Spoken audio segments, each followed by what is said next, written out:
ETF index mutual funds నేర్చుకుని stock మార్కెట్లో రాణించాలనుకుంటున్నారా? వెంటనే ఈ నెంబర్కి కాల్ చేయండి.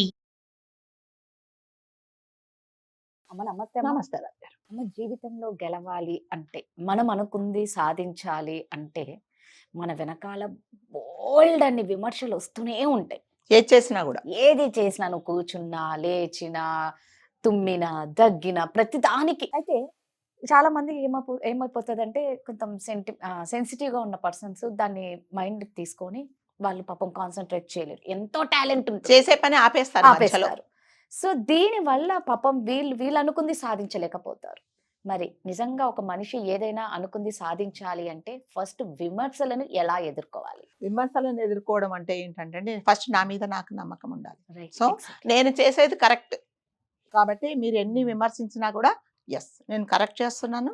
ఒకవేళ నేను చేసే దాంట్లో ఏదైనా తప్పు జరిగితే నేనే కరెక్ట్ చేసుకుంటా అనే ధైర్యం మీకు ఉన్నప్పుడు ఎదురు వాడు ఒకసారి చెప్తారు, 2 సార్లు అంటే కొంతమంది జలస్తో కూడా చేస్తారండి. ఎందుకంటే మీరు బాగా పైకి ఎదిగిపోతూ ఉంటారు, మిమ్మల్ని లాగాలి కిందికి.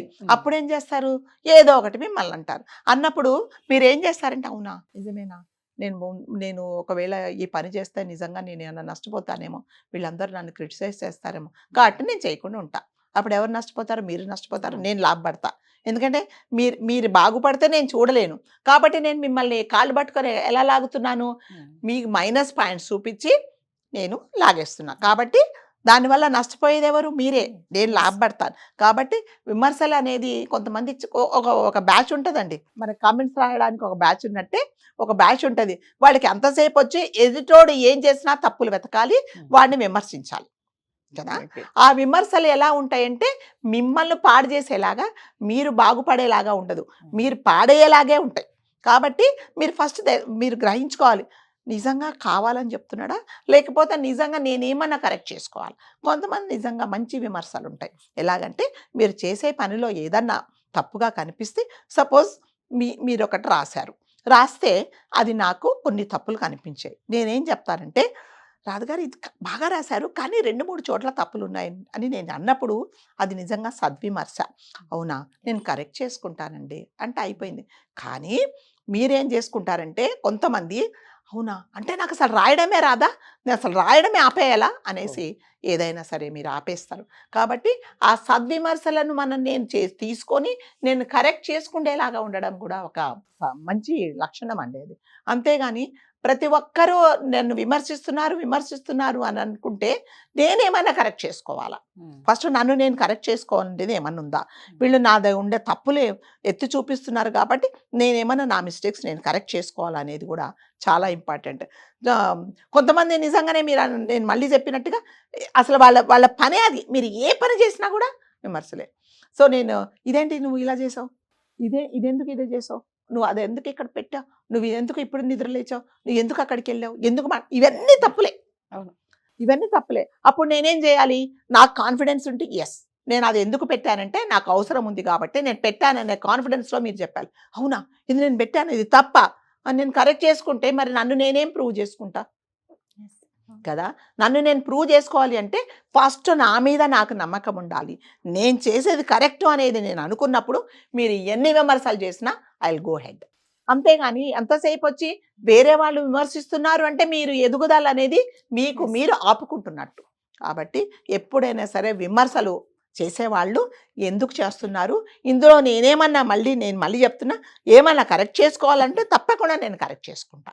లేదు అంటే వీళ్ళు కావాలని చెప్తున్నారు, నా ఎదుగుదలను చూడలేకనే ఇలా చెప్తున్నారు అనేది కూడా మనం అర్థం చేసుకోవాలి. కొంతమంది ఉంటారండి అసలు వాళ్ళ పనే అది, ఏం చేసినా అదే విమర్శిస్తారనమాట. మీరు తప్పు చేసినాక విమర్శిస్తారు, కరెక్ట్ చేసినా అది నా దృష్టిలో కరెక్టు అని అనుకుంటే మీరు అది తప్పు అంటారు. అంటే నేను చేసే పనిని మీరు ఆపుతుంటే నేనేం చేస్తానంటే డిమోటివేట్ అయిపోయి నేనేం చేయను కదా. ఎంతసేపు వచ్చి ఇది ఎందుకు చేస్తున్నావు, దేవుడు అది చేయకుండా వదిలిపాడేస్తా మంచిదిరా దేవుడు అని చెప్పేసి వదిలేస్తున్నారు. అప్పుడు ఎవరు సంతోషపడుతున్నారు, మీరు సంతోషపడుతున్నారు, నేను నష్టపడుతున్నాను. కొంతమంది అలాగే ఉంటారండి, ఏం చేసినా ఏదో ఒక బిజినెస్ నేను ఏదో 2-3 బిజినెస్, సపోజ్ మీరు ఒక బిజినెస్ చేశారండి, 2-3 చేశారు, అందులో నష్టపోయారు. ఓకే, కాలం కలిసి రాకో లేకపోతే ఆ ప్రోడక్ట్ జనాలు రిసీవ్ చేసుకో చేశారు. మూడోది చేస్తున్నారు. అప్పుడు నేనేం చేయాలి? ఎంకరేజ్ చేయాలా? అవును. వద్దమ్మా వద్దు, ఆల్రెడీ నువ్వు నష్టపోయావు అప్పులలో, నీకు చేత మళ్ళీ ఎందుకు కాదు. చేస్తావు? నీకు చేత Yes. కాదు, నువ్వు ఎందుకు అనవసరంగా అవును. చేస్తావు అంటే మీరు ఏం చేస్తారు? నిజంగా 2 నష్టపోయాను కదా, ఇది ఎందుకు అనట. అవును. అలా కాకుండా నేను ఎంకరేజ్ చేస్తే అప్పుడు ఏం చేస్తారంటే మిమ్మల్ని మీరు ప్రూవ్ చేసుకున్న ఒకసారి 2 బిజినెస్ అంటే ఎప్పుడైనా కూడా ఖచ్చితంగా ఏదైనా కూడా loss మీరు ఫస్ట్ రావండి మనకి. రావు. అవును. 2-3 మనకి నష్టాలు వస్తాయి. అవును. మీరు ఒక సంవత్సరం మనం దాని మీద ఏం ఆశించకూడదు. ఆశపడకూడదు. ఉమ్. అప్పుడే మీకు లాభాలు వస్తాయి. నేనేం చేస్తాను? క్రిటిసైజ్ చేయడం మొదలు. నీ చేత కాదు, వాళ్ళే లేదమ్మా చాలా మంది లేదు, వాళ్ళు చేస్తారు, నువ్వు చేత కాదు, రాదా నువ్వు అస్సలు ఏం చేయకు అంటే నష్టపోయేదేమండి? ఇంక మీరు ఏమి చేయలేరు. కాబట్టి విమర్శలు అనేది నేను ఎలా తీసుకోవాలి అనేది అది నాకు సంబంధించింది. నేను ఎలా తీసుకుంటాను నేను నిర్ణయించుకోవాలి. అంతేగాని ప్రతి ఒక్కరూ మనల్ని కాళ్ళు బట్టి లాగితే అస్సలు మనం ఏమీ పని చేయలేమండి.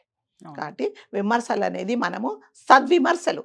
నన్ను నేనేదైనా కరెక్ట్ చేసుకునేది ఉంటే తప్పకుండా నేను కరెక్ట్ చేసుకోవాలి. లేదు వీళ్ళు నా ఎదుగుదలను చూడలేక వీళ్ళు కావాలని నన్ను విమర్శిస్తున్నారు, నేను ఉమ్. బాగుపడితే వీళ్ళు చూడలేదన్నప్పుడు అస్సలు పట్టించుకోవద్దు. Right. నా పని నేను చేసుకుంటూ వెళ్ళిపోతా. మీకు నష్టమైనా నాకేం సంబంధం లేదు. సంబంధం. మీరు అన్నది ఫస్ట్ది అక్షరాల సత్యం అమ్మ. ఎందుకంటే మనలో మనకు నమ్మకం ఉంటే అంతే కదా. 100 మంది మనకి ఎన్ని చెప్పినా కూడా మన చెవు వరకే పోయి ఈ చెవును వదిలేస్తామేమో అంతే. కానీ బ్రెయిన్ కి తీసుకోవద్దు. నిజంగా అంటే మనలో కాన్ఫిడెన్స్ ఉన్నప్పుడు ఎవ్వరి విమర్శలతో మనకు ప్రాబ్లం లే.